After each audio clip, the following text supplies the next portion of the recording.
Վերջին ամիսներին իր եւ եկեղեցու շուրջ ծավալվող սկանդալների, տարածված տեսանյութի եւ եկեղեցում ներքին հակասությունների մասին խոսեց Արշակ arczepiskopos Խաչատրյանը 2 ժամից ավելի տևած մամուլի ասուլիսի ընթացքում։ Նա կտրականապես հերքեց իր կապն այդ տեսանյութերի հետ, նշեց, որ դրանցում երևացող անձը ինքը չէ։ Տեսագրությունները, որոնք շրջանառվել են, ոչ ոք դրա համար պատասխանատվություն չի ստանձնել։ Անգամ քննչական կոմիտեն, որ այսպես ասած բարյացակամորեն է տրամադրված մեր նկատմամբ, քննչական կոմիտեն ընդունում է, որ դրանք ապօրինի ինչ-որ տեսագրություններ են։ Ոչ ոք չկա, որ ասի, որ այո, այդ տեսագրությունները մենք ենք արել, մենք ենք պատրաստել, մենք ենք հորինել, չկա անտեր ինչ-որ տեսագրությունը։ Քննչական կոմիտեն Արշակ arczepiskopos Խաչատրյանի անձնական կյանքի գաղտնիությունը խախտելու դեպքի առթիվ քրեական վարույթ էր նախաձեռնել։ Իմ անձնական կյանքի գաղտնիքը խախտված չէ։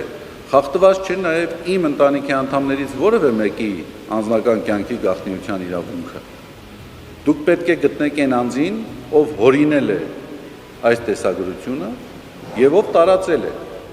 Արշակ Սրբազանն իր խոսքի մի զգալի հատված նվիրեց այն քաղաքական ու հոգևոր զարգացումներին, որոնք ըստ նրա ուղեկցել են այս պատմությանը։ Սրբազանը դատապարտեց 8 եպիսկոպոսների հանդիպումը Փաշինյանի հետ, որոնք հետագայում հայտարարություն էին տարածել կաթողիկոսից պահանջելով ինքնակամ հանգստյան կոչվել։ Այն անձինք, ովքեր գործակցության հայտ են ներկայացնում այսօրվա իշխանության հետ, նրանք կիսում են նրանց քայքայիչ պետականական գործունեության պատասխանատվությունը։ Եկեղեցին կարիք ունի խոր բարեփոխումների, արդյունավետ իրականացնելու իր առաքելությունը, բայց այդ բարեփոխումները բացարձակապես կապ չունեն իրական խնդիրների ու մարտահրավերների հետ, որոնք այսօր ծառացած են Հայաստանի առջև, շեշտեց Մայրաթորի դիվանապետը։ Կուսակրոնության խնդրի կարգավորված չլինելը չէ, որ Հայաստանը որպես գործոն այսօր պարզապես դուրս է մտվել, իսկ որ աշխարհաքաղաքական խաղատախտակից նվազեցվել է Հայաստանի որպես պետություն դերակատարությունը։ Կուսակրոնությունը չէ խնդիր, որ Ալիևի պահանջները օրեցօր սաստկանում են։ Ես երբեք չեմ լսել, որ Էրդողանը կամ Ալիևը կամ բոլոր աշխարհաքաղաքական խաղացողները, որոնք որ Հայաստանի համար ճակատագրական հարցերում կարող են դեր ունենալ, Հայաստանի նկատմամբ իրենց օրակարգերը ձևավորեն պայմանավորելով կուսակրոնության խնդրի կարգավորված չլինելու հետ։ Սա ուղղակի զավեշտ է, չէ՞։ Կաթողիկոսը չի կարող հեռանալ միայն այն պատճառով, որ ինչ-որ շրջանակներ այդպիսի օրակարգ են դրել։ Եթե անգամ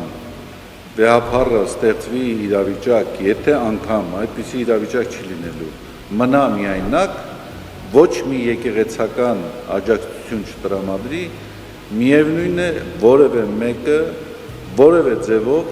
չի կարող համարել, որ վեհապարը պաշտոնաթող է եւ վեհապարը հրաժարվել է գահից այնքան ժամանակ, քանի դեռ ինքը շարունակելու է պաշտոնավարել։ Բայց ես նորից եմ ասում, վեհապարին աջակցողների բանակը մեծ է, վեհապարի շուրջ համախմբված են բոլոր այն եկեղեցականները, որոնք ուխտը պահում են, որոնք հավատարմությունը պահում են։ Արշակ Սրբազանի խոսքով ծավալվող գործընթացները չեն կարող սահմանվել կուսակրոնության կամ կարգապահական հարցերով։ Այս իրադարձությունները պետք է դիտարկել ոչ թե որպես առանձին միջադեպ, այլ որպես ավելի լայն գործընթացի դրվագ, որտեղ ըստ նրա եկեղեցու առջև կանգնած իրական մարտահրավերները ստվերվում են։